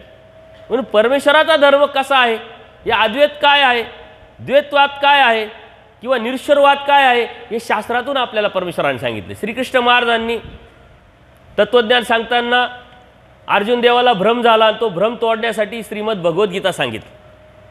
11व्या अध्यायात विश्वरूप दाखवलं. शेवटच्या अध्यायात घेऊन गेल्यानंतर फक्त आणि फक्त मला जाणण्या व्यतिरिक्त काही जाणणं नाही. सर्व धर्मांपैकी सर्व धर्माचा त्याग कर आणि मला अनन्यभावे शरण ये, निसंशय मी तुला जन्ममृत्यूच्या फेऱ्यातून काढून टाकेल. हे कोणी सांगितलं, स्वामी श्रीकृष्ण महाराजांनी. अर्जुन देवाला भ्रम झाला होता. काय भ्रम झाला होता, म्हटले मी हे सोडून देतो, कारण मी युद्ध करायला लागल्यानंतर हे मरतील. म्हटले मरतील म्हणजे मी मारीन, असं अप्रत्यक्षरित्या त्यांनी सांगितलं होतं. देवानी तो भ्रम तोडला का, तू कोण मारणारा, तू कोण करणारा तर मी. त्याच्यामुळे यातून बाहेर पड, हे तर मरणारच आहे, म्हणजे तू नाही मारलं तरी. जन्माला आलेला मनुष्य मरतो, मेलेला मनुष्य जन्माला येतो, तसं तू बी जन्माला आलेला अनेक वेळा, आज बी तू मरणारच आहे कधी ना कधी. म्हटले या भ्रमातून तू बाहेर पड, फक्त कर्तव्य कर, ड्युटी कर, मी तुला जे सांगतोय ते कर, बाकीचं डोकं लावायचं काम करू नको. आपण आपलं डोकं लावित राहतो नसलेलं. त्याच्यामुळे देवाने जे सांगितलंय ते आपण केलं पाहिजे, ते आपण समजलं पाहिजे, ते आपण लक्षात घेतलं पाहिजे, आणि त्यावरती चालण्याचा प्रयत्न केला पाहिजे. मग देवाने काय सांगितलंय, द्वैतवाद सांगितलं. तिथंही सांगितलं ना, देवतेची भक्ती केली तर देवतेचं पुण्य तुला जर भेटला तर पुण्य असेपर्यंत तिला सुखात ठेवतील, त्याच तुला जन्मच्या फेऱ्यात टाकतील. पितरांची भक्ती करू नको, भूतांची भक्ती करू नको, अनन्य भावे मला शरण आहे. द्वैतवाद श्रीकृष्ण महाराजांनी सांगितलं, स्वामी श्री चक्राने सांगितलं, येत शरण आल्या. काही मरण असे एक परमेश्वर, परमेश्वर काय अनेक, परमेश्वर तो एक. द्वैतवाद स्पष्ट सांगितलं. आणि हा द्वैतवाद सांगत असताना भगवद्गीतेच्या काही सूत्राच्या माध्यमातून, काही श्लोकाच्या माध्यमातून आपल्या मानवांमध्ये सुद्धा काही भ्रम निर्माण झालेला आहे. कर्म संन्यास योग देवानी सांगितला म्हटलं, कर्माचा त्याग करायचा संन्यास तोच आहे. त्याच्यामुळं आपल्याला पुढे जायची गरज नाही, कपडे घालायची गरज नाही, त्याग करायची गरज नाही. मी जे करतोय त्यातूनच मला देव भेटेल. परंतु शेवटच्या अध्यायामध्ये संन्यास योग देवानी सांगितला, तो आपण लक्षात घेत नाही. संन्यास म्हणजे काय? देवानी संन्यासाची व्याख्या सांगितली, राग द्वेष काम क्रोध मद मत्सर यांचा त्याग वाचे नावे संन्यास बाई. याचा त्याग करणे ही एक प्रक्रिया आहे, याला साधना म्हणतात. तुम्ही या अवस्थेमध्ये या साधना करायला सुरुवात जर केली तरच त्या साधने मुख्य साधनेपर्यंत जाल. ही अवस्था बदलायची जी परमेश्वराला अपेक्षा आहे जीवाची, ती आपण करायची असते. आपण त्यातून निघायचं असतं, आपण ते स्वीकारायचं असतं. आणि हे करत असताना परमेश्वराने आपल्याला जे तत्वज्ञान सांगितले ते द्वैतवादी सांगितले. स्वामी श्री चक्रधरांनी तेच सांगितलं. आणि हे सांगत असताना आपल्याला स्पष्ट कर्म संन्यास योग सुद्धा स्वामी श्री कृष्ण महाराजांचा स्वामी श्री चक्राने अधिक स्पष्ट केला आचाराच्या पहिल्या सूत्रामध्ये. स्वदेश संबंध त्याज्य, स्वग्राम संबंध त्याज्य, संबंधियाचा संबंध तो विशेषतः त्याज्य. संबंधी आधी करू नये, पुढे सूत्र जात राहतील. परंतु आपल्याला काय समजून घ्यायचंय, काय जाणून घ्यायचंय, तर कर्म संन्यास योग देवाने जो सांगितलाय त्या संन्यासापर्यंत नेलंय, आपल्याला द्वैतवादापर्यंत नेलंय. हे कोणत्या तत्वातून, कोणत्या वचनातून, कोणत्या सिद्धांतातून सांगितलंय? पूजनीय माईम भटांना प्रथम हेच वचन देवाने सांगितलं, आचार्यांना हेच वचन सांगितले. ज्यावेळेस आचार्य आले, आचार्यांची 7 भेटी झाल्या, आवडी निर्माण झाली, वेद निर्माण झाला. आचार्यांचं पूर्व जे वृत्तांत आहे आपल्याला सर्व माहीत आहे. ज्यावेळेस 8व्या भेटीमध्ये सर्व आपले जे संबंधी आहे, पूर्वश्रमीचे गुरु आहे दादोस, त्यांना पुढं काढून नेल्यानंतर परत रिटर्न आले. आणि देव म्हणतात, का हो तुमचं काही राहिलं का, रिटर्न आले तुम्ही? नाही म्हटले, 2-4 दिवस तुमच्याकडे राहावं असं वाटतंय. म्हणजे काय धर्मशाळा आहे का, राहावं वाटतंय जावं वाटतंय? म्हटलं असं नसतं. म्हटले इथं जोपर्यंत मी ठेवेल तोपर्यंत राहता येईल, जोपर्यंत जेव्हा मी तुम्हाला सांगेल जावा तोपर्यंत तेव्हा तुम्हाला जावं लागेल. हे मान्य असेल तर बोला म्हटलं. ते विचार करायला लागले. आता अचानकच निर्णय घ्यायला लावल्यानंतर काय निर्णय होणार आहे? पण ते विचार करायला लागले, दादोसांचा, घराचा. देव लगेच टिकळे वाजवायचे, नीट विचार करा, तुमचे जे संबंधी आहे ते लांब जात आहे, तुमचे जे बरोबरचे आहे ते लांब जात आहे. इकडचा विचार करायला लागले का? देव शांत बसायचे. असं 3 वेळा झालं. आणि मग आचार्यांचा निर्णय झाला, पक्का निर्णय, यस तुम्ही म्हणता तसं म्हणले घ्या सुपारी मग, आणि घ्या प्रार्थना, घाला दंडोत, झालं अनुसरण आचार्यांचं. जोपर्यंत तुम्ही म्हणताय तोपर्यंत तुमच्याजवळ राहील, जेव्हा तुम्ही म्हणाल जा तेव्हा जाईल. हेच अनुसरण, हीच प्रार्थना, हीच निष्ठा, हाच भाव. आणि मग आचार्यांना हे सूत्र सांगितले की काय करावं. आता आपल्या डोक्यात एकच आहे की तुमच्या डोक्यामध्ये अनुसरणाची, त्यागाची भीती का आहे? का या वचनांमुळे आहे. वचन जसे आहे तसे तुम्ही समजून घेत नाही. स्वदेश त्याज्य देवाने नाही सांगितला, स्वग्राम त्याज्य नाही सांगितला, संबंधियाचा त्याग नाही सांगितला, त्यांच्या संबंधाचा त्याग सांगितला आहे.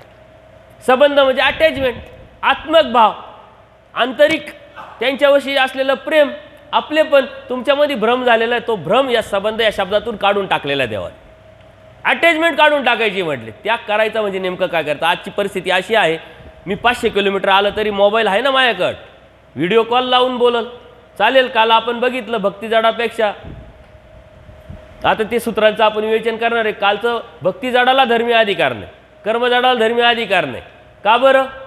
तर ह्यातून आपण बाहेरच पडलेलो नाही अजून.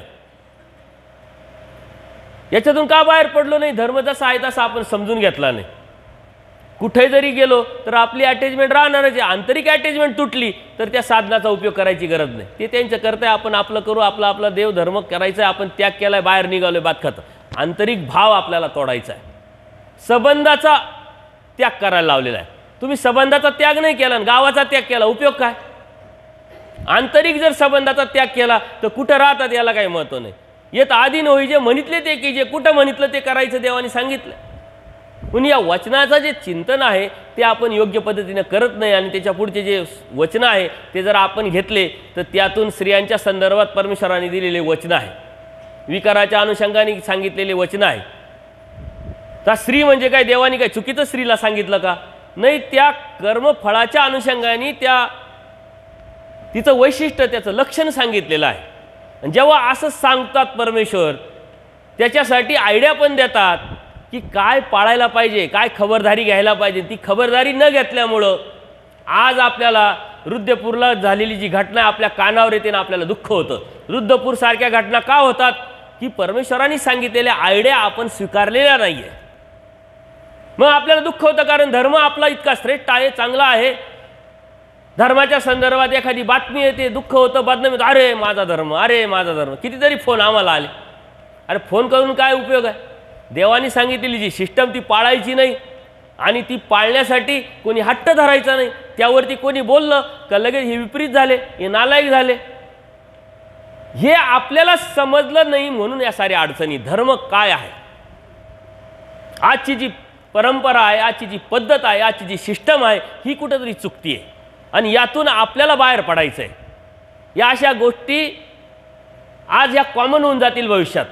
परंतु ज्याला देव आहे, मुक्तीची चाड ज्याला आहे, तो मात्र परमेश्वराच्या तत्वावरती, सिद्धांतावरती येवा पर्याय नाही, कॉम्प्रोमाइज नाही, तडजोड नाही. अशा पद्धतीने जो चालेल तो साधक आपल्याला निर्माण करावा लागेल आणि तो तुमच्याकडून परमेश्वराला अपेक्षित आहे, बदल अपेक्षित.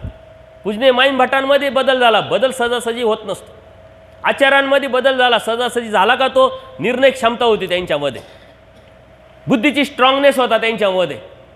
दादोसांची त्यांची जेव्हा भेट होते, त्या दादोसांची भेट झाल्यानंतर त्या दादोसांनी त्यांच्यावरती काय डोक्यात घातलं होतं का मी तुझा गुरु, मी जे सांगेल ते तू ऐकायचं, ते माझे गुरु आहे, ते मला जे देतील ते मी घेणार, त्यांनी तुला दिलं तर तू काही घ्यायचं नाही.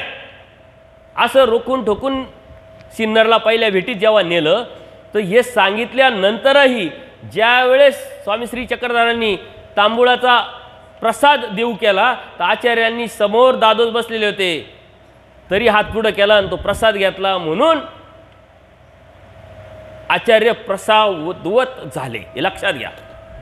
जर यदा कदाचित तो प्रसाद घेतला नसता तर आचार्य प्रसादवत झाले नसते, घडवलं मडवलं नसतं.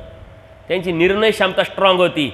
सांगितलंय परंतु योग्य की अयोग्य, काय स्वीकारायचं आणि काय नाकारायचं त्यांनी नाकारलं दादोसांना आणि दादोसांना नाकारलं म्हणून ते देवाचे झाले, म्हणून ते देवापर्यंत पोहोचले, म्हणून ते आचार्य झाले.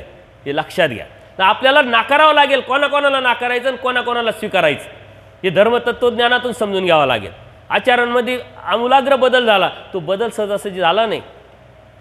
त्यांची निर्णय क्षमता स्ट्रॉंग होती कारण त्यांचं पाठीमागचं जीवन चरित्र जर आपण बघितलं तर एवढं सोपं होतं का ते त्यातून बाहेर पडणं, त्यातून बाहेर पडून परमेश्वराच्या ठिकाणी येणं, परमेश्वराच्या ठिकाणी राहणं, सेवा करणं, घडणं मडणं. आणि माईम भट्ट 18 पुराण वेद शास्त्र अभ्यासलेले होते. यांनी काय अभ्यासलेलं होतं याचं तर शास्त्रात कधी विवेचनच आलेलं नाही आहे. परंतु त्या योग्यतेचे देवानी आचार्यांना ठरवलं आणि आचार्यांना बनवलं. याचं कारण काय का त्यांच्याकडे काय वैशिष्ट्य होतं, कोणते गुण होते, ते गुण तुम्हाला बघावं लागतील, समजून घ्यावं लागतील आणि त्या गुणाद्वारे आपल्यामध्ये आमूलाग्र बदल करावा लागेल. हा ना, आमूलाग्र बदल करून परमेश्वरापर्यंत आपल्याला पोहोचावं लागेल. जरी देवाकडे आले, बोध झाला आणि बोध होऊन परमेश्वराच्या सेवेला जरी सुरुवात केली आचार्यांनी सेवा सुरुवात केल्यानंतर 8 दिवसातच त्यांच्यामध्ये एक अंता निर्माण झाली का मी आहे म्हणून देवाची सेवा कोण होतीये, अन्यथा मी नसतो तर काय झालं असतं देवाचं. त्याच मिनिटाला देवाच्या लक्षात आलं की आता हा जर इथून घालवला नाही तर अनिष्टाला जाईल. देवाने लगेच आदेश दिला, तुम्ही निघा इथून जावा. का ज्या देवासाठी आता घरदार सोडलं, दादोसांवर पाणी सोडलं आणि आता ते देव मला जा म्हणताय, जावं कुठं? आणि त्या जा म्हटल्यानंतर सुद्धा त्यांची बुद्धी अत्यंत तीक्ष्ण, तल्लख आणि निर्णय क्षमता अत्यंत स्ट्रॉंग होती. म्हणून त्यांनी घराचा नाही विचार केला, दादोसांचा नाही विचार केला. ते म्हणले रुद्रपूरला जाऊ. कोणत्या प्रसंगानुरूप तुम्ही कोणता निर्णय घेतात यावरती तुम्ही मानव ऐकणे हे ठरतं. प्रसंग तर सर्वांना मिळत असतात, अडीअडचणी, संकट, प्रॉब्लेम्स, चढ उतार जीवनामध्ये येतच राहतात, परंतु धर्माच्या अनुषंगाने होकारात्मक विचार करून त्या रस्त्यावरती तुम्ही किती निष्ठेने चालतात, त्यावेळेस कोणता निर्णय तुम्ही घेतात यावरती साऱ्या गोष्टी अवलंबून आहेत. एवढ्या अडचणीच्या काळात एवढं अचानक सांगितल्यानंतर सुद्धा ते म्हणतात मी रुद्रपूरला जाऊ, देवाची जी नाराजी आहे, खंती आहे, ती तीव्रता आहे ती कमी झाली. ते म्हटले निर्णय घ्यावा, असा चांगली गोष्ट आहे, जा म्हटलं. पूजनीय आचार्यांना वाटलं गेल्यानंतर 8 दिवस, महिनाभर, 2 महिने येतील निरोप आणि आपण येऊ. 1 दिवस जातो, 2 दिवस जातो, 4 दिवस जातात. जे जे भक्त लोक इथे येतात त्यांना ते विचारतात माझ्यासाठी काही निरोप. म्हणजे काही निरोप नाही, जिथं आहे तिथं बसायचं, जिथं आहे तिथंच राहायचं म्हटलं. जोपर्यंत निरोप नाही तोपर्यंत रिटर्न नाही. माणसाला आपोआप जी अपेक्षा असते ती तुटत जाते ना, ती तुटत गेली आचार्यांची. 4 महिने झाले, 5 महिने झाले, 6वा महिना झाला. ज्या देवाकडून बोध झाला, ज्या देवाला प्रत्यक्ष अनुभवलं, बघितलं, ज्या देवावरती प्रेम केलं, तो देव आता दिसत नाही आहे, तो देव आपल्याला आता भेटत नाही आहे. तो भेटेल का नाही शंका निर्माण झाल्यानंतर काय अवस्था होईल, आपल्या अवस्था होतच नाही आपल्याला, कारण त्या देवापर्यंत आपण पोचलोच नाही अजून. आपण सहज म्हणतो 850 वर्ष झाले, 850 वर्ष झाली, याचं दुःख करायचं तर आपण 850 वर्षाचे गोडवे गातोय, हे आपलं फेल्युअर आहे, लक्षात घ्या. म्हणून देव काय, धर्म काय हे जोपर्यंत समजत नाही तोपर्यंत देवाविषयी आवडी नाही होणार, चतुर्विध दुःख नाही निर्माण होणार, आर्तता निर्माण नाही होणार, प्रार्थना निर्माण नाही होणार, स्वस्थ चित्तता निर्माण नाही होणार. आणि जोपर्यंत हे होत नाही तोपर्यंत तुमच्या कोणत्याच क्रियेचा स्वीकार पण होणार नाही. क्रियेचा स्वीकार नाही म्हणून बदल पण होत नाही. ही सुरुवात, ही साधना, ही तुम्ही काय ना आम्ही काय कोणी करायची असते, कुठेही करायची असते, कशी करायची असते, ही आपलं स्किल आहे. 6 महिन्यानंतर आचार्य अत्यंत क्रुश झालेले आहे. त्यांना वाटतं आता देव भेटत नाही. दररोज दुःख करत करत करत करत गोविंदप्रभू बाबांची सेवा करत करत ते जीवन कंठत आहे. आता जे बी साधक आले त्यांच्याकडून अपेक्षाच राहिली नाही, कारण जो आला त्याच्याकडून तोच निरोप भेटला. आणि एक काही साधक लोक, काही भक्त लोक देवाकडे आल्यानंतर स्वामी श्री चक्राने विचारलं की तिथं एक ब्राह्मण आहे, त्यांची काय परिस्थिती आहे. आणि देवा आता कठीण आहे. हे 2-4 दिवसाचेच म्हटले, आता अत्यंत अशक्त झाले म्हटले. आता देवाला उत्कंठा निर्माण झाली. देवाला आता आचार्यांची भेट घेण्याची इच्छा झाली. म्हटले आले पावले जा तुम्ही, आता जे जाताय ते म्हटले पहिले गोविंदप्रभू बाबांची भेट नका घेऊ, गोविंदप्रभू बाबांचं दर्शन घेऊ नका. आता प्रथम त्या ब्राह्मणांना सांगा, त्या आचार्यांना सांगा का मी तुमची वाट पाहतो, यावं लगेच. यांना तर अपेक्षाच नव्हती आचार्यांना. आणि हा निरोप भेटताच जे आचार्य 2-4 दिवसात आता आपलं शरीर संपून मृत्यूपथावर जाणार होते, त्यांच्यामध्ये हत्तीचं बळ आलं आणि ते उठले. गोविंदप्रभू बाबांचं दर्शन घेऊन परवानगी घेऊन निघाले. अहो रात्र 8 दिवस चालत आले. उभ्यानीच भिक्षा, उभ्यानीच झोप, उभ्याशी चालणं. हा बदल सहजासहजी होत नाही, सहजासहजी जात नाही. 6 महिने, आणि जे 6 महिने तिथं गेल्यामुळं डायरेक्ट अप्रोक्षाची झीन जरी बांधली तरी अप्रोक्ष देता आल्याने देव म्हटले 6 महिने कमी पडले, तेच हे 6 महिने. आचार्यांना तर प्रेम द्यावं, आचार्यांना देव म्हणतात काय देऊ नये आम्ही विज्ञान देऊ, पण पोराला विज्ञान देऊ नये का, तो धर्मावरून जाईल. आचार्यांवरती विशेष प्रसन्नता देवाची होती. आचार्यांनी काही मागितलं असतं तर देव नाकारू शकत नव्हते, परंतु आचार्यांना ठेवण्याचं काम तुम्ही आहे, मी आहे. माझ्यापर्यंत तुमच्यापर्यंत धर्म पोचवायचा तर आचार्यांना निमित्त केलेलं आहे. यदा कदाचित आचार्य गेले असते तर पूजनीय माईम भटांना मार्गदर्शक म्हणून लीळाचरित्र लिखाण, नंतरच्या काळामध्ये तत्त्वज्ञान, त्या तत्त्वज्ञानातून आपल्यापर्यंत धर्म येणं अशक्य झालं असतं. म्हणून आचार्यांना निमित्त केलं, आपल्यासाठी आचार्यांना पण थांबवलं. आणि ते आचार्य जेव्हा देवाकडे पोचले तो प्रसंग किती अवर्णनीय असेल का, जे देव अनंत ब्रह्मांडाचे नायक सर्व शक्तियुक्त त्या आचार्यांसाठी 10 पावलं पुढे गेलेले. अवसांसाठी देव रागून जेव्हा जायचे तेव्हा देवसुद्धा 10 पावलं पुढे जायचे. हा बदल कशाने झाला आहे, वेळ दिलाय त्यांच्यामध्ये, त्यांनी बदल केला. आणि यानंतर आचार्यांमध्ये कोणत्याही प्रकारची विकल्पच आला नाही, मनातच शंका आली नाही. त्याच्या अगोदरच्या लीळा बघा, त्याच्यानंतरच्या लीळा बघा, आचार्यांमधला जो बदल आहे, क्लीननेस जो आहे, जो निर्णय क्षमता आहे, जी निष्ठा आहे ती अत्यंत पराकुटीची वाढलेली. ह्यासाठी आचार्यांना 6 महिने द्यावा लागले. त्या 6 महिन्यामध्ये त्यांनी किती चिंतन केलं असेल, किती दुःख केलं असेल. आपल्याला तर दुःखच होत नाही. अज्ञानाने जन सुखी होऊन असे आपण अज्ञाने म्हटल्यानंतर मजेत आहे. ते काय देव कृपा आहे.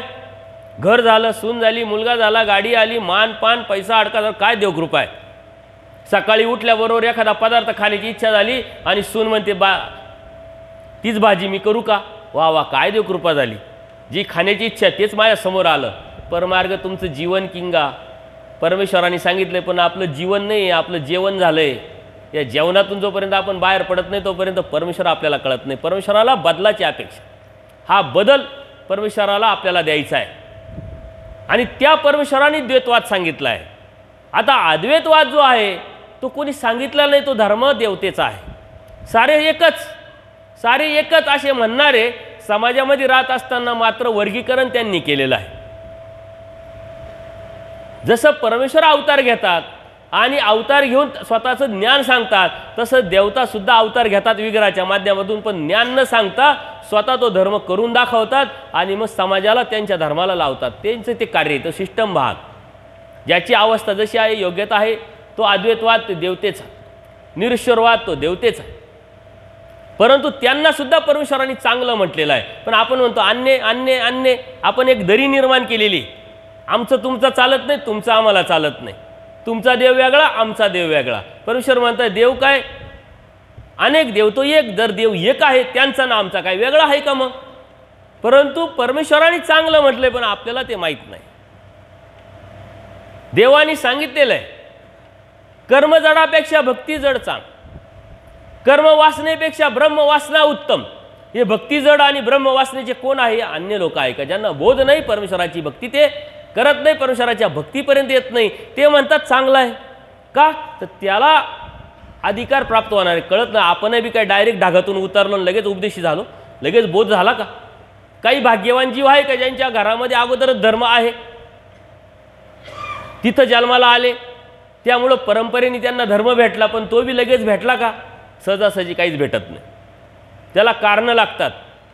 आपणही कधीतरी अन्य होतो, आपणही देवतेची भक्ती करत होतो, पण कळत न कळत अहेतुक भाव निर्माण झाला, तो परमेश्वराने स्वीकारला म्हणून आपल्याला बोध झाला, म्हणून आपल्याला परमेश्वर कळाला. पण ते संस्कार मात्र आपले चिकटले असल्यामुळं परमेश्वर समजलाय, परमेश्वर लक्षात आलाय, जाणवलाय, तरी आपण कर्मकांडातून, विधीतून, अंधश्रद्धेतून बाहेर पडत. मग परमेश्वराने सांगितलं कर्मजडापेक्षा भक्ती जड चांग. तो खूप भक्ती करतो, ह्या देवतेची करतो, त्या देवतेची करतो, पण ती देवतेची भक्ती करत असताना कधीतरी अहेतुक भाव त्याचा निर्माण होईल आणि तो अहेतुक भाव निर्माण झाला की तो परमेश्वरापर्यंत येईल. तो पण येणार आहे. तुम्ही आज आले होते, उद्या तो येईल, परवा तो येईल. तुम्ही वेगळं समजण्याचं काय कारण. ब्रह्मवासनेचा उत्तम कारण तो सर्व एक समजतोय. तो परमेश्वराचं अस्तित्व तरी मानतोय, अस्तित्व तो मानलेलं आहे म्हणून त्यांनी परमेश्वराला स्वीकारलंय. फक्त परमेश्वर कोण अचूकपणे जो तुम्हाला कळाला तो त्यांना कळालेला नाही. म्हणून द्वैतवाद श्रीकृष्ण महाराजांनी सांगितला, द्वैतवाद स्वामी श्री चक्रधरांनी सांगितला. म्हणजे खरा धर्म कोणता, की जो ज्या धर्मात आपण आता राहतोय आणि खरे आपल्याला भेटून सुद्धा जर आपण खोट्यासारखं वागत असेल, खोट्यासारखं राहत असेल, करायचं म्हणून करायचं असेल, तर त्या खऱ्यापणाला अर्थ काय राहील. म्हणून आपण सूत्राच्या माध्यमातून, ज्या साधकांच्या माध्यमातून परमेश्वराने आपल्यापर्यंत तत्वज्ञान पोचवलं, हे पोचवल्यानंतर आपण आपल्याला किती स्वीकारलं, आपण त्यामध्ये किती गेलो, हे आपण लक्षात घेण्यासारखे. आणि म्हणून कर्मसन्यास योग परमेश्वराने पहिल्याच सूत्रातून खोडलेला आहे. संबंधाचा अटॅचमेंट, जी मानसिकता आहे आपली, जीवत्व भाव आहे, हे आपण विसरायला तयार नाही. किती अवस्थेला पोचलो तरी आपण ते विसरत नाही. म्हणून आपण परमेश्वराचं साधक होऊ शकत. आपण विसरलो पाहिजे, विस्मृतीत गेलो पाहिजे. काल आपण बघितलं हृदयशून्य धर्मी अधिकार नाही. आणि तुमचा सर्वांचा प्रॉब्लेम एकच आहे, बाबा सारं लक्षात राहतं पण धर्माचं लक्षातच राहत, सत्संगाचं लक्षात राहत नाही, वचन लक्षात राहत नाही, वाचन करतो पण बाकीचं तर सारं मी प्रॅक्टिकल सांगितलं, बाकीचं सारं लक्षात राहतं की नाही, सर्व लक्षात राहतं, फक्त परमेश्वराचं राहत नाही. याचं कारण का, तर वेच नाही, वेद नाही, आवड नाही. त्यात आपण अजून धर्मात जगायला सुरुवातच केली नाही. आपण धर्मावरती बोलतो, धर्मावरती भांडणं करतो, पण धर्मासारखं वागत नाही, धर्मासारखं जगत नाही, धर्मासाठी राहत नाही. आपण धर्मावरती बोलणारे भरपूर आहे, धर्मासाठी भांडणं करणारे भरपूर आहे, बघा आज समाजामध्ये काय चाललंय, धर्मावरूनच चाललंय ना. तुझं माझं भांडण दंगली वगैरे काय होत आहे, आपल्यामध्ये बी काय आहे, आपण तर एका देवाचे, एका धर्माचे, एका तत्वाचे सिद्धांत असले तरी आपलं एवढे लोक आहे ना, प्रत्येकाची विचारधारा वेगळी. 4 लोक शोधून शोधून काढावं लागेल का आपण एक मत आपलं होईल. या विचारधाराचं कारण काय का तिथपर्यंत आपण पोचलो नाही. जिथं मी पोचलो तिथं तुम्ही नाही, जिथं तुम्ही पोचले तिथं मी नाही. म्हणून देवानी काय सांगितलंय नेमकं हे आपल्याला समजावं लागेल. म्हणून धर्माला एवढी श्रेष्ठता असताना, परमेश्वराचा धर्म असताना समाजाभिमुख धर्म न होण्याचं कारण आपण सकळही जन आहोत, जे मानव आहे ते आहोत. आपल्याला खरा धर्म लक्षात नाही आला, समजला नाही, त्या धर्म आपल्यापर्यंत पोचला नाही किंवा आपण धर्मापर्यंत गेलो नाही, म्हणून या साऱ्या गोष्टी आहे. आणि जरी केलं तरी परमेश्वराने एक प्रत्येक जीवाला मुक्तीला नेण्याचं, आनंद देण्याचं कॉन्ट्रॅक्ट घेतलेलं आहे. परमेश्वराचं मिशन आहे ते, आमचं तुमचं नाही आहे. मिशन परमेश्वराचं आहे आनंद देण्याचं. त्यासाठी हा सारा उपद्व्याप केलेला आहे. आणि या जीवामध्ये काय आहे हे देवाला पण माहिती आहे. पण तरीही परमेश्वराने या निरानंद जीवाला आनंद देण्याचं रिस्क घेतलेली आहे.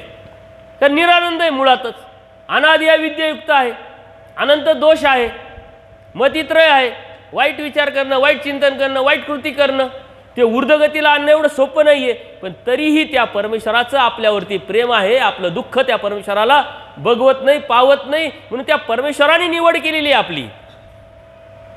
त्या परमेश्वराने निवड केलेली असल्यामुळं त्या परमेश्वराने आपल्यापर्यंत सारं पोचवलंय, रिस्क घेतलेली आहे. म्हणून परमेश्वराचं आनंद देण्याचं हे परमेश्वराचं मिशन आहे. परमेश्वराने तर आपली निवड केली आनंद द्यायची, पण आपण अजून निवड नाही केली का मला परमेश्वराचा आनंद मिळवायचा आहे, परमेश्वराला आपल्याला प्राप्त करायचं आहे, हे आपण ठरवलेलं नाही आहे.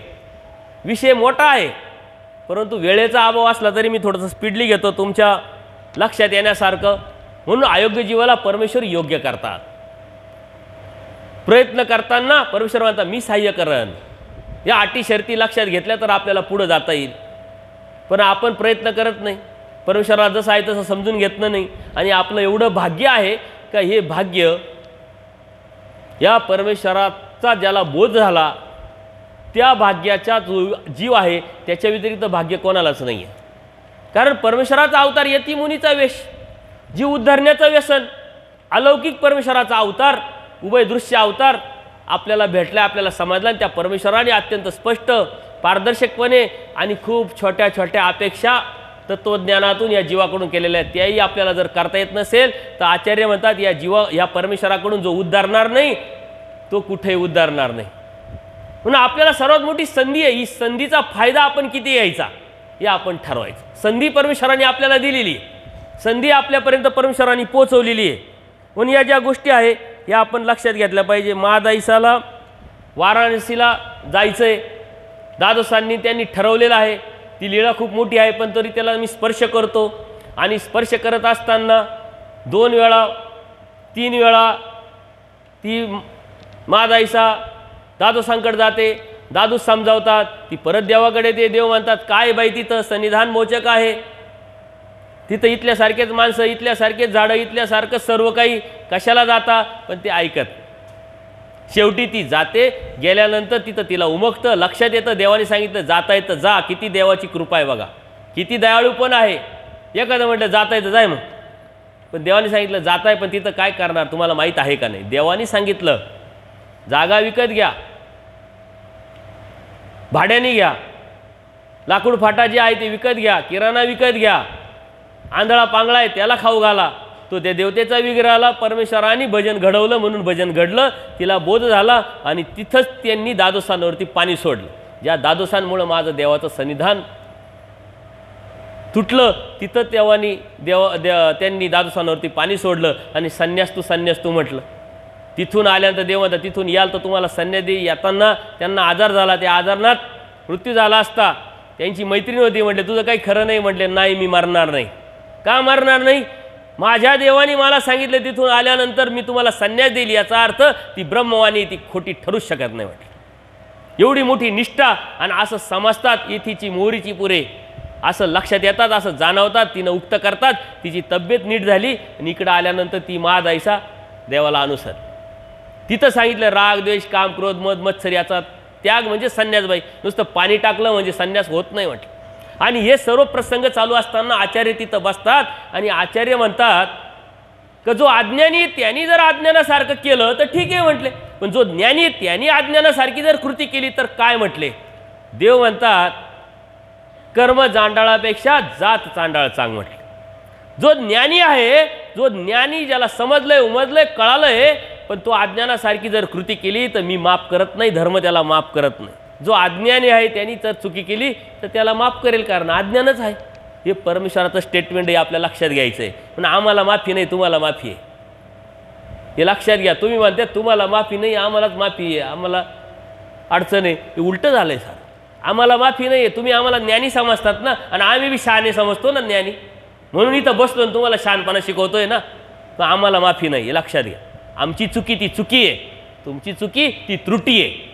लहान पोरगं चुकलं तर आपण म्हणतो जाऊ द्या लहान आहे, त्याच्यामुळे तुम्ही या अवस्थेत आलेलं नाही म्हणून तुम्हाला सिक्युरिटी परमेश्वराने दिलेली आहे, आम्हाला सिक्युरिटी नाही. आचार्यांना सांगितलंय की जो ज्ञानी आहे तो अज्ञानासारखा जर वागला तर त्याला मात्र माफी नाही, कारण कर्म चांडाळापेक्षा जात चांडाळ चांग. एखादा ब्राह्मणाचा मध्ये जन्माला आलाय पण त्याचं कर्म जर चुकीचं आहे तर तो त्याच योग्यतेचा, त्याच प्रवृत्तीचा. आणि एखादा खरंच खालच्या याच्यामध्ये आलेला आहे, संस्कार त्याचे चांगले नाही, लोकांचं वातावरण चांगलं नाही, परंतु तो ब्राह्मणासारखा वागतोय, म्हणजे काय जातीवाचक नाही, प्रवृत्तीवाचक, संस्कारवाचक, तो ब्राह्मण झाला.